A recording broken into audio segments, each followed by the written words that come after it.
Hippocrate, le père de la médecine, n'a-t-il pas dit aux malades que l'aliment soit ton seul remède et demandé aux médecins de guérir sans nuire?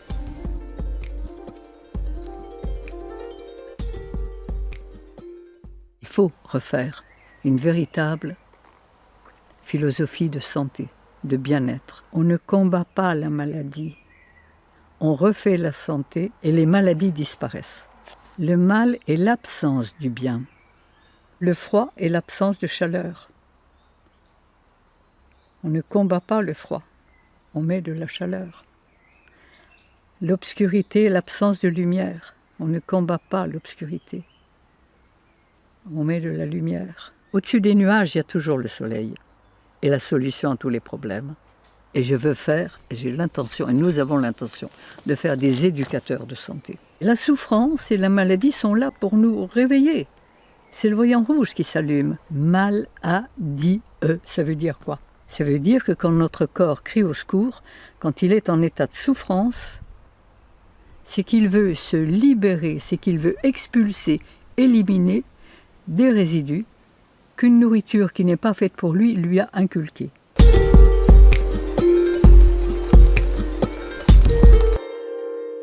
Commencer par donner à notre corps le carburant que son constructeur avait prévu pour son système digestif. On nous a toujours dit qu'on descendait du singe, des gorilles et des chimpanzés. Ils ont exactement le même système digestif que nous. Et ils se nourrissent de quoi? Sinon de cueillettes. Ils cueillent. Comme nous ne cueillons pratiquement plus, que nous mangeons des paquets, de la viande, enfin une nourriture complètement morte, eh bien automatiquement, on ne reçoit pas l'énergie dont on a besoin et on a besoin d'excitants. Et c'est très simple. Avec les pâtes en Italie, il y a le café le plus fort. Avec les haricots rouges en Amérique du Sud, il y a le café et le rhum.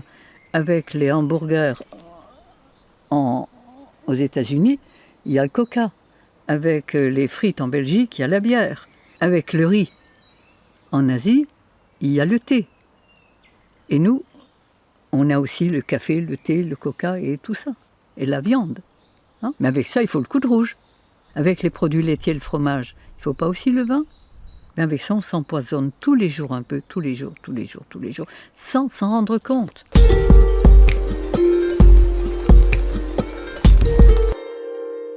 Il faut non pas seulement donner à notre corps les aliments qui sont faits pour lui, mais nettoyer les humeurs dans lesquelles les cellules baignent, c'est-à-dire les liquides interstitiels dont la science et la médecine ne tiennent aucun compte.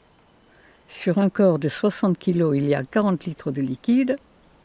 Sur ces 40 litres de liquide, on analyse 5 litres de sang, les urines, mais les 35 autres litres dans lesquels baignent les cellules, que les anciens appelaient les humeurs, pourtant ils n'étaient pas savants, mais ils savaient. Pas plus qu'il ne suffit de mettre des meubles propres dans une maison sale pour qu'elle soit habitable, mais qu'il faut aussi la nettoyer.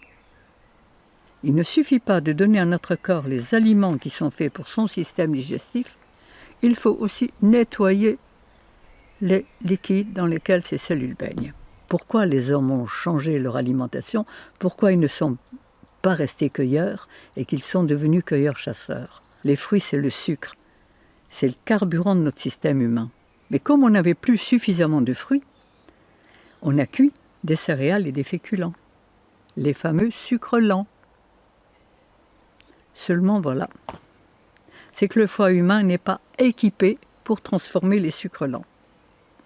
Et que chaque digestion, je devrais dire chaque indigestion de sucre lent, va laisser des mucosités, des viscosités. Ce qu'on mouche, ce qu'on crache, ce sont des résidus de sucre lent. Et ces sucres lents, ces résidus vont passer dans la lymphe. J'appelle ça de la colle en termes de métier. Et il est certain que quand nos cellules bêtent dans la colle, elles ne peuvent pas fonctionner rapidement. En plus, ces viscosités vont calaminer tous les filtres, les reins par exemple, et l'acide urique ne pourra plus être filtré à travers les reins dans l'urine, elle va repasser dans le système artériel. Et quand les urines d'un individu sont pâles comme de l'eau, c'est que ses reins sont bien calaminés. Mais il va faire un accident circulatoire, vraisemblablement dans peu de temps. hémogliase et infarctus et autre chose. Plus les cellules vont baigner dans un milieu empoisonné, plus elles vont demander, aimer, exiger le produit qui fabrique le poison dans lequel elles baignent. Et là, eh bien, on va aimer ou le fromage, ou la charcuterie, ou le jambon, ou la viande. On va en demander et on va être accro. Et on va fonctionner exactement comme un drogué alimentaire que nous sommes tous devenus, plus ou moins. Et quand je demande à quelqu'un de quoi vous n'avez pas envie de vous passer, je sais exactement le point de départ de tous ces problèmes. J'ai l'habitude de dire à tous mes consultants que je risque de les rendre malades pour les guérir. Parce que chaque fois que le corps veut expulser ses résidus, il faut l'aider à le faire. Alors que médicalement, scientifiquement, on empêche le corps d'éliminer. Donc, il n'y a plus de douleur, il n'y a plus de souffrance. Mais au lieu d'éliminer les toxines qu'il voulait éliminer, il les refoule dans ses nappes souterraines et ils ne vont pas rester sans rien faire. Alors, il est bien certain que le but, c'est d'aider, comprendre pourquoi notre corps souffre et l'aider à faire ce qu'il a à faire. Chaque personne est un cas unique et son corps va tenter d'expulser ses résidus en fonction de sa constitution. Plus il est fort, plus il va expulser violemment, plus il est fragile, moins il va pouvoir expulser, et plus ça sera long et difficile, en fonction du stock résiduel qu'il a accumulé.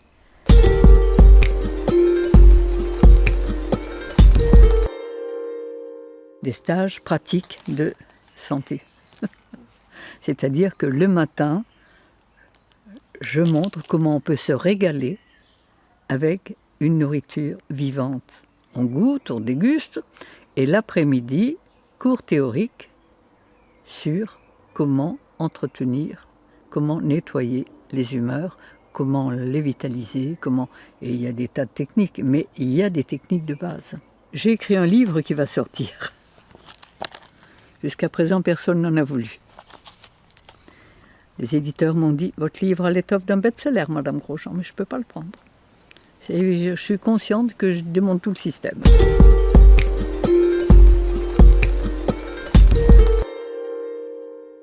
J'étais morte de peur. J'ai été dans la souffrance la plus absolue. Et c'est pourquoi, sachant ce que je sais, j'ai envie de communiquer et que chacun puisse découvrir qu'il peut être heureux, en forme, créatif. J'ai l'impression de faire ce que j'ai à faire. Et notre rôle, il est, comme les cellules de notre corps, de travailler l'un par l'autre et l'un pour l'autre au service de l'ensemble. Et quand on peut faire ça, on est heureux de le faire. Et quand on est heureux, on peut donner du bonheur.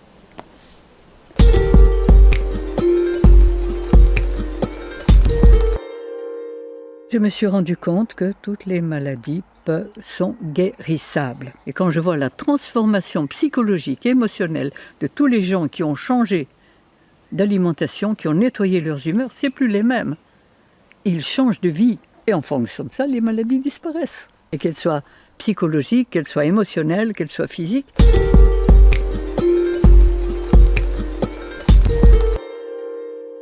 Mon époux a été soigné par vous, Madame Irène Grosjean. Il avait un braquet endo-œsophagien qui lui tenait tout l'œsophage. Il a passé récemment un contrôle fibroscopique. Le braquet a pratiquement disparu. Les médecins ne comprenaient pas. Il n'avait jamais vu ça de sa carrière. Mais mon époux a compris que c'était vous qui l'avez guéri. De cela, il aimerait vous remercier, et cela en personne. Si vous pouvez nous contacter par mail ou par téléphone avec mes remerciements, merci de nous répondre amicalement. Voilà. Mais j'en sois tous les jours. Et si je peux me permettre d'être aussi affirmative que je le suis, c'est parce que j'ai les preuves. Et que ce que je dis est prouvable, prouvé et prouvable à merci. Toutes les maladies sont guérissables.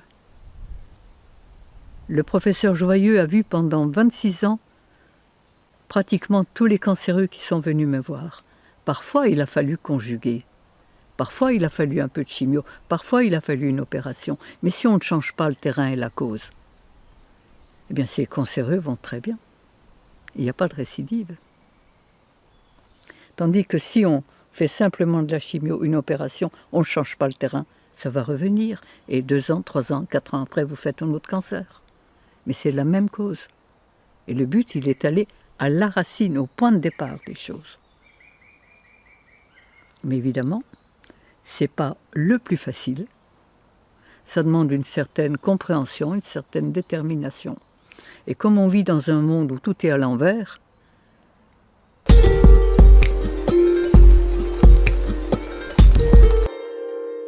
et la souffrance humaine, quand je vois toute la souffrance, quand je vois les maladies qu'on fabrique, quand j'entends et que je vois les noms de maladies, je respire abondamment. Mais ce n'est pas les maladies qu'il faut guérir. Vous soignez une maladie, médicalement, comme les médecins l'ont appris.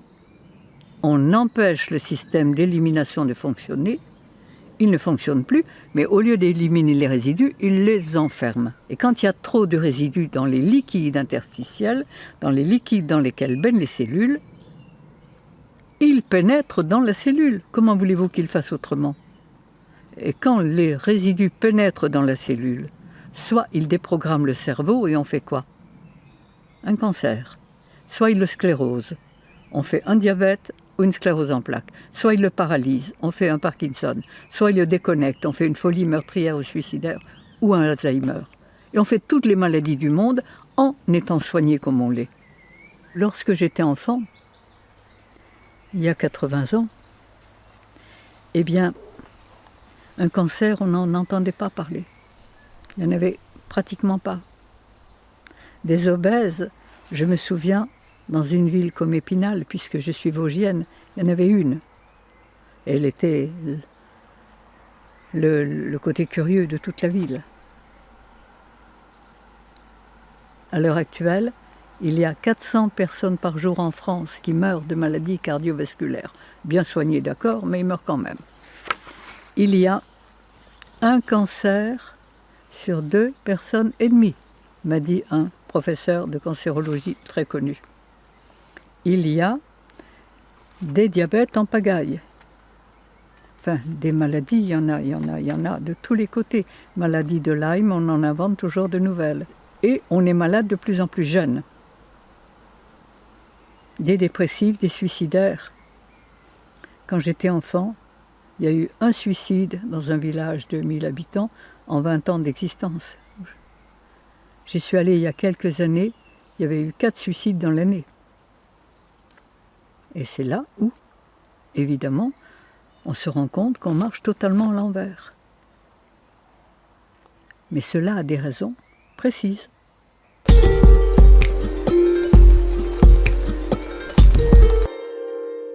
Qu'est-ce que la faculté a appris aux médecins? À chercher ce qui ne va pas.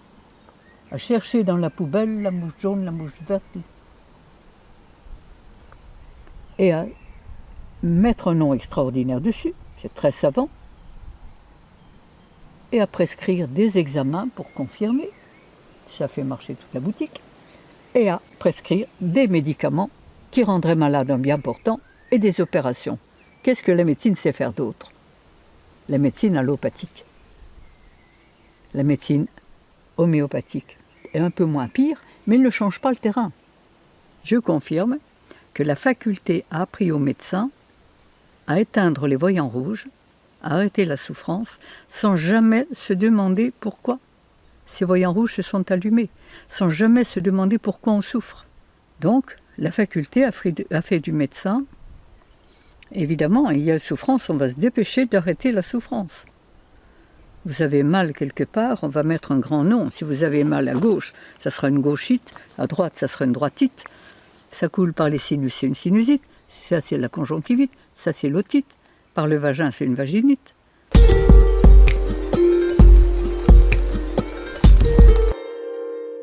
Je suis passée en correctionnel, j'ai été appelée par l'ordre des médecins. Et quand l'ordre des médecins m'a appelée, c'était un bon vieux médecin d'Avignon et qui m'a dit « Madame Grosjean, si vous n'aviez pas la popularité que vous avez, il y a longtemps qu'on vous aurait fait un procès. Et si on ne vous le fait pas, c'est uniquement parce que si on vous le fait, on va encore développer votre publicité.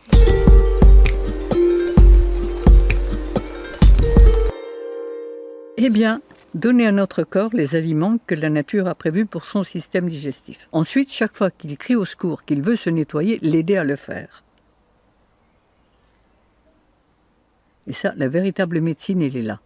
Aider notre corps à se nettoyer, pas l'empêcher de le faire.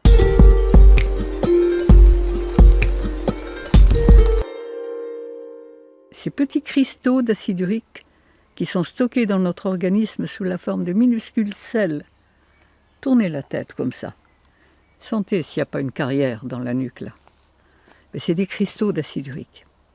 Et quand le corps veut les éliminer, c'est-à-dire que dès que le corps dispose d'un brin d'énergie supplémentaire à celle dont il a besoin pour vivre, il l'utilise. Le corps est toujours à la recherche de son équilibre le plus parfait. Et dès qu'il a un brin d'énergie supplémentaire, qui peut être celle du printemps, celle des pollens, celle du soleil, ou s'il doit faire face à un choc qui lui demande beaucoup d'énergie, pour pouvoir faire face à ce choc, il va éliminer les poisons qui l'encombrent. Il va se débarrasser de tout ce qui l'encombre. Et là, on dit « ce choc m'a rendu malade ».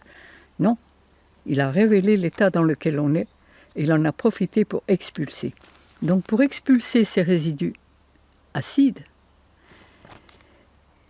il doit les faire fondre, comme des flocons de neige doivent fondre pour couler et disparaître. Mais à ce moment-là, l'acide qui compose ces petits sels, ces petits cristaux, qui rongeaient, qui usaient, cet acide va brûler les émergences nerveuses et c'est cette brûlure qui crée la douleur. Donc chaque fois qu'on souffre quelque part, si on n'a pas reçu un coup, évidemment, chaque fois qu'on souffre, c'est que notre corps essaye d'expulser le petit dépotoir stocké à cet endroit. Tous les gens qui ont eu des blessures, des accidents, des opérations, au changement de temps, vont avoir mal. On a des douleurs.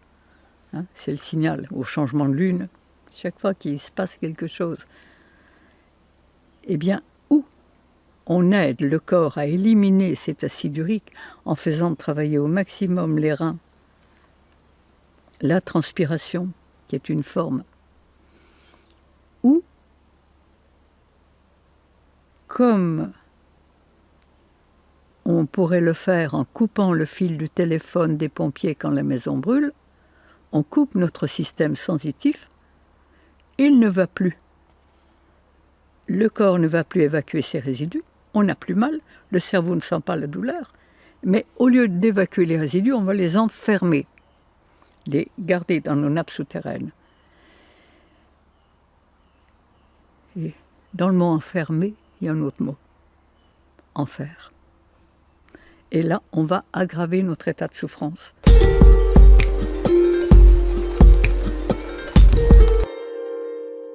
Il y a toutes les plantes nécessaires, les vrais médicaments. La pharmacie du bon Dieu, c'est les plantes. Quand vous pensez que l'ortie verte qui pique, cette horrible plante, c'est la plante la plus antidépressive que je connaisse. Faites une cure de jus d'ortie et vous verrez. Le chardon-marie qui pique là, ça va décoller les viscosités. Les feuilles de ronce, ça va décoller les viscosités. Mais toutes les plantes sont là à portée de la main.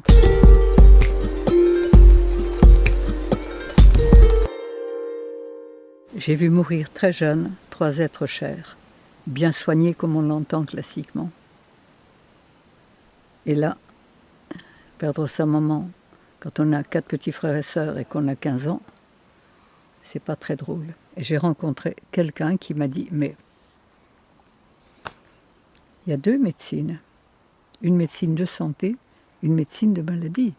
On a découvert, on a pratiqué, mon mari et moi, on était mariés à l'époque, et on s'est rendu compte qu'il y avait un autre chemin de vie. J'ai fait un doctorat en naturopathie il y a 60 ans. Quand j'ai découvert ces choses, j'avais une boutique de prêt-à-porter, j'avais un atelier de couture et j'adorais ça. Et 15 jours après, mon mari m'a dit « Dépêche-toi de vendre ta boutique, tu n'en feras plus rien ». C'était vrai, j'avais découvert ce que je cherchais depuis toujours. Le moyen d'être heureux et en bonne santé. Et là, j'ai commencé à travailler, comme tous les naturopathes, avec une alimentation végétale, mais cuite. On n'avait pas encore compris l'essentiel. Puis, au bout de 15 ans de naturopathie, que l'on croyait évidemment, qui nous avait déjà apporté beaucoup, eh bien, mon mari, qui avait de l'asthme depuis qu'il était enfant, et qui avait été beaucoup ventoliné et théophiliné, est mort d'une insuffisance cardiaque à 44 ans. Et ça a été l'élément qui m'a permis d'aller plus loin et de me dire que l'alimentation, c'était une chose, mais que ce n'était pas suffisant. Il y avait quelque chose qui nous avait échappé. C'est la mort de mon mari à 44 ans qui m'a